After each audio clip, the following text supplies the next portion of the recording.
Thank you so much. Thank you so much for having here. It's good for having me here. It's good to finally be here in person. So I'm very much interested in ideas and concepts and what happens when we rethink concepts that are already established in our discipline from a translator or person-centered perspective. And so today I'm going to talk a little bit about the concept of translation expertise, or maybe translator expertise. It's connected to the research project you mentioned. I'm working on it with Professor Hanna Risco and some colleagues, and it's about expertise in the workplace. So I don't know how much you know about the expertise debate in translation studies, but I'm sure everyone knows statements like, it doesn't take much to translate, you just need to know the languages, or some other people claiming it takes much more than just the languages, other skills and competences are needed as well. So this is discussed everywhere in translator training as well as outside university. And also in translation studies, the debate has been around for several decades now, actually. So there have been different approaches, but in the end, they all revolve around the same question: what makes a translator a good translator? So some have tried to answer this question with building competence models. So, for example, multi-component models like this one list different competencies that are supposed to be necessary to translate well, like cultural knowledge or language skills or subject knowledge and so on. Some others have tried to come up with minimal definitions of competence that try to narrow it down to the decisive skill that is supposed to make the difference. For example, for Mindcare, it's transfer competence. Others have done research in line with the expertise studies paradigm from cognitive psychology. So the concept here is not competence, but expertise. And an expert in this area is defined as someone who displays consistently superior performance on a specified set of representative tasks for the domain. I'll come back to that. So researchers in this area place a lot of emphasis on the learning process, which is not just some form of learning process, but a very specific one that they call deliberate practice, that is specifically designed to improve performance. So there are some issues with these approaches. Competence models, for example, are criticized for being often pedagogically motivated and rarely empirically tested. So they're criticized for having a weak empirical foundation. The expertise approach, on the other hand, has a stronger empirical foundation, but it comes from a certain tradition that is not perfectly compatible with translation or translation studies, I would say. So what's being done is that contrastive studies comparing expert translators to non-expert translators are conducted in controlled laboratory settings with methods such as think-aloud protocols, eye tracking, keystroke logging, or screen logging. And in these studies, some indicators could be identified that about what translation experts apparently do differently from non-experts. Like, for example, the experts tend to process larger text chunks than novices. They use more reference material, and they show a higher degree of automation and task and context awareness, etc. But there is the issue on how to define these experts and non-experts in the first place, because what is consistently superior performance? Scholars have not yet agreed on it. So how can it be measured? you have to know that research in this area developed from research into sports and chess, where it's much more obvious, but in translation and interpreting, a consistently superior performance is much harder to observe and measure, if not impossible. So usually professional translators are compared to semi-professionals or to students, but as Jeskelainen pointed out, not all professionals are experts. To put it bluntly, some are better, some are worse, and it's just misleading to use experts and professionals synonymously. So there are some contradictions and confusions in the empirical operationalization, but also concept-wise. Expertise, competence, and professionalism are sometimes used synonymously, sometimes they aren't. Efforts are being made to use these terms more and more specifically, and for example, by now, most scholars seem to agree that being a professional translator basically only means that you get your income by translating, and that it doesn't say anything about your performance. But then again, the relation between professionalism and expertise or competence or performance remains unsolved. So there are some confusions, but an even bigger issue for me is that I feel that the social dimension is missing in the debate. So the questions asked are, what is competence? What is expertise? How do you get to be an expert? What's the difference between experts and novices? But I'd rather ask who even decides what a good translation is, who an expert translator is, and so on. Because that could be different for different people.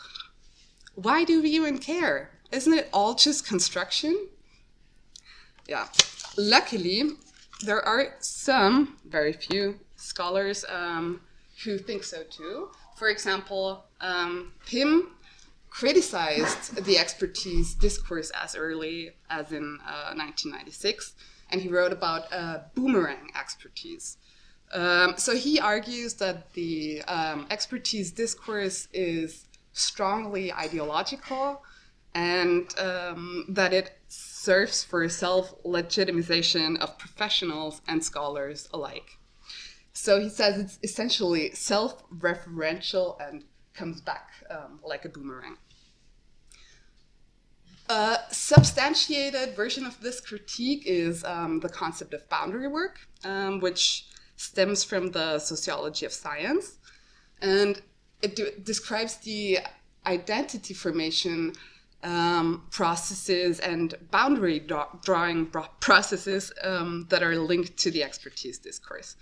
So in general, in sociology, expertise or competence or professionalism are not seen as objective or measurable categories, but as very relative and as aiming at social closure.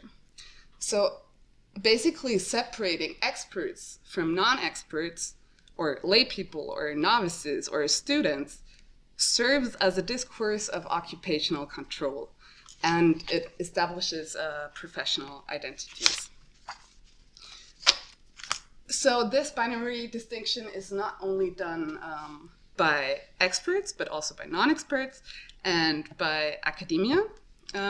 Translation studies have had a long history of engaging in such boundary work, resulting in a lack of research into non-professional translation and also machine translation, while both is actually much more common than professional translation. And one of the first studies in translation studies that employ the notion of boundary work is the study by N and N, 2019, who conducted interviews with non-professional volunteer translators in an LGBTIQ migrant community project. And some of the volunteers working there think of themselves as translation experts based on their education or on their prior working experience or on their subject knowledge. and some others don't. And the study reveals the discourses by which both groups construct boundaries between experts and non-experts. So there is another recent study, a workplace study by Angelone and Marin Garcia, that investigated if and how working professionals relate to the ideas of expertise that are common in research.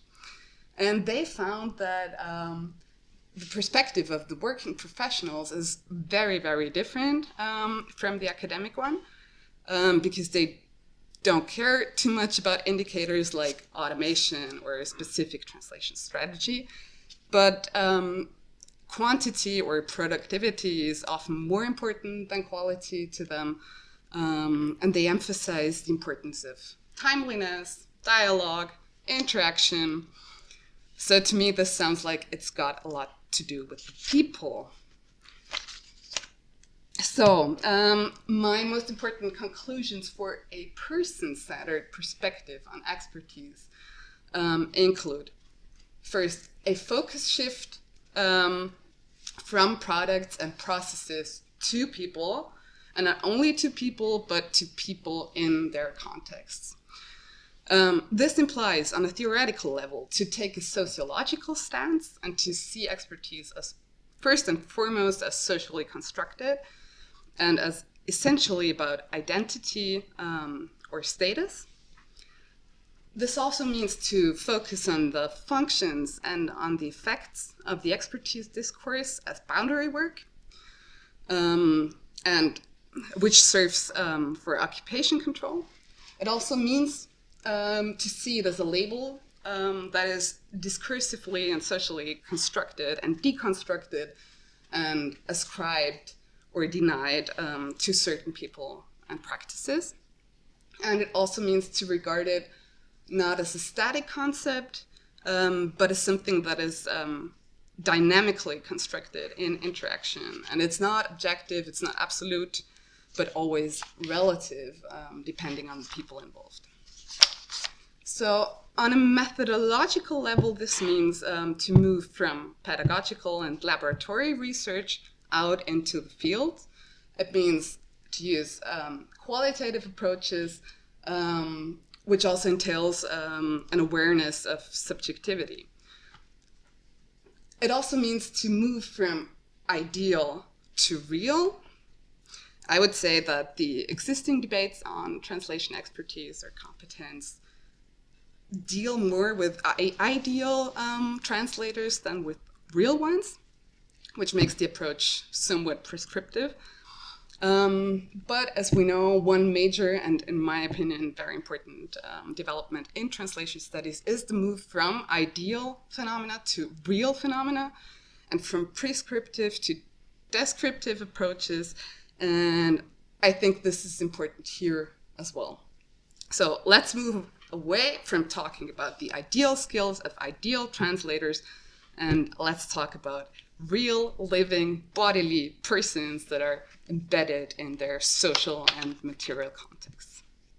This also means that their view, so the emic perspective of the translators or working professionals, is at least as interesting as the ethic scholarly conceptualizations. And research shouldn't be limited to professional translators only, but also include non-professional translators and the views of other people working with translations, such as project managers or clients or readers. So the main difference in the research question would be not to ask what is expertise or competence, but rather what does it mean to different people, and who is considered an expert on which basis, and what for, why. So I have a short empirical illustration to show some of the aspects I'm talking about. So in our current research project, we want to explore all of these questions, among others, but we're only in the initial phase, so we haven't gathered data yet. So for this illustration, I draw data from a former research project carried out by my colleagues. So a couple of years ago, they did ethnographic workplace studies in 4 different settings in Austria. And the data I draw on today is the case of a translation department in a large public institution with 5 translators and 1 department manager. Yeah, the data are semi-structured interviews and participant observation. So in this setting here, expertise is a big topic, and it's very much conflict-laden. So some quotes to illustrate this. The translators feel less visible than their colleagues. They feel underrated as experts. They feel often overlooked. They basically only get attention when something goes wrong, which has negative consequences for their motivation and for their job satisfaction. So, for example, they need a lot of intrinsic motivation because they don't get motivation from their environment, and at the same time, they're really frustrated. So there is a strong connection between expertise and visibility, or invisibility and motivation and job satisfaction. But what is more, as you can see in the last quote, it also has a lot to do with resources. So their lack of expertise status leads to a lack of resources. Some more about this. So the translation department is cut back at almost any given opportunity. They're the last ones who are considered for promotions. They constantly struggle to legitimize their own existence and their need for resources, and resources imply power. So there is an asymmetrical power relation between the translators and the core experts in the house, which makes it really hard for the translators to get their needs across, to communicate them, to change things. And also it means that if they don't have enough resources, that they sometimes aren't even able to work properly to fulfill what is expected from them. And this again feeds back into the motivation and job satisfaction. So, but how do they even understand their own expertise? How do they describe their own skills? Trying to sum it up looks something like this. So it's cooperation, efficiency, creativity, and adaptability. Their understanding seems to match what we called a pragmatic cooperative notion of expertise, which focuses not on internal cognitive processes or like detailed translation skills, but rather on the working context they're in. So just some short illustrations and quotes regarding cooperation, for example. They see themselves as a support for their other expert colleagues, raising the quality of their work and making sure that they come across as intelligent and that they reach what they aim for. Things mentioned in this context are communication, reliability, punctuality, keeping agreements, and so on.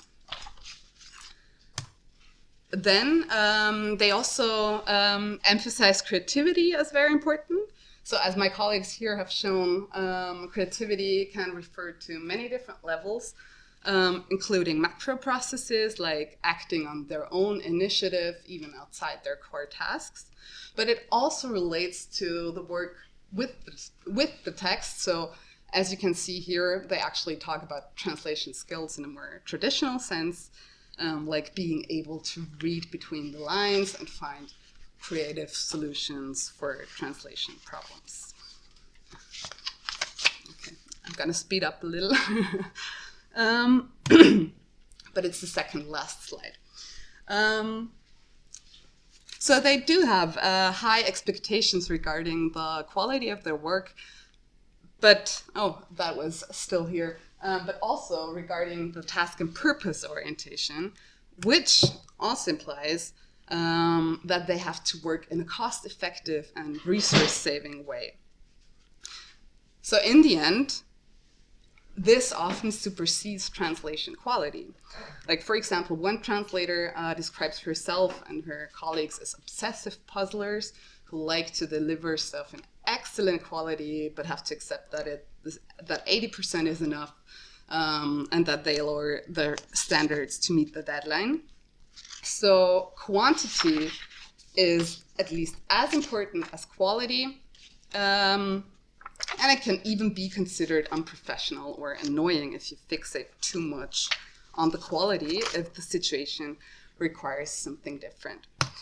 So this is where in the end, it all comes down to what is appropriate for the given task and a given situation with its constraints. So they change, they adapt, they're versatile and have a lot to offer. And this reflects what Angelone and Marin Garcia called switching hats. I don't have real conclusions yet because this is only the beginning, but I think the examples are very interesting and show many aspects of expertise that have been under-researched so far, not only, but also in regard to person-centered perspective. And I am excited what the project will bring. Yes, these are my references. And thank you, and sorry for taking longer, apparently.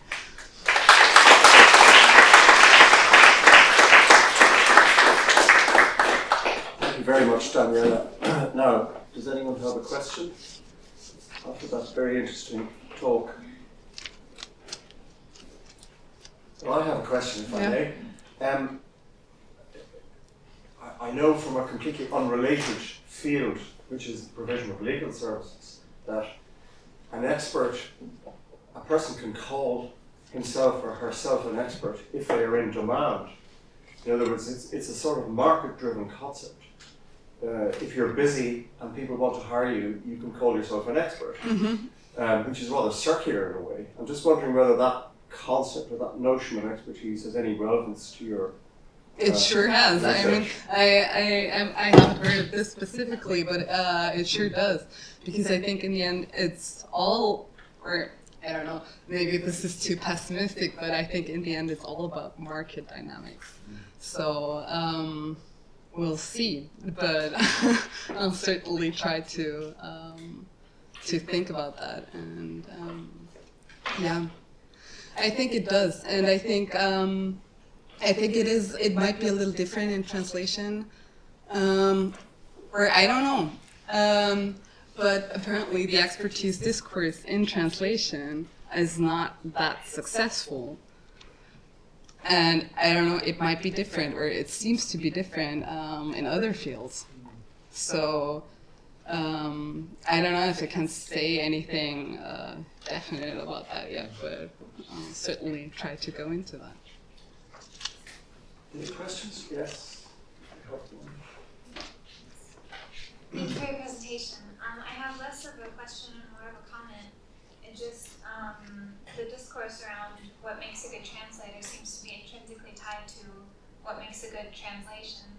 Because, a good translator creates good translations. And then when you think about the massive historical discourse around what good translations are and how that has changed over time, and there's still, of course, no definition for that, then it makes sense that it would be difficult to quantify what makes a good translator or what makes an expert as well.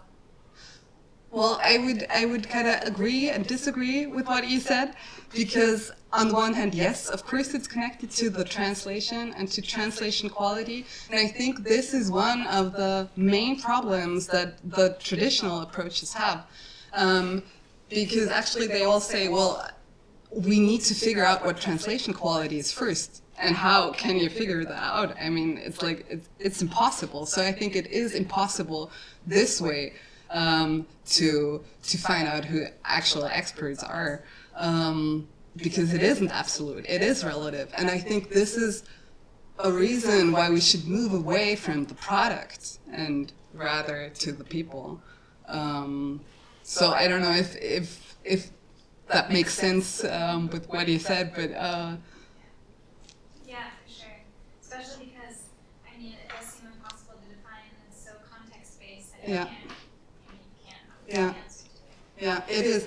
And also the examples show or suggest that often it's not about the translation itself, or it's not about translation quality.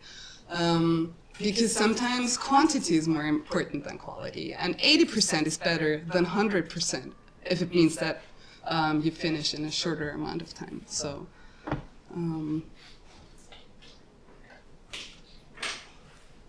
Any other questions? Okay, well, it just remains for me to thank Daniela again. It's always difficult, I think, to be the very last speaker at the conference, but she's done extremely well. Thank you again.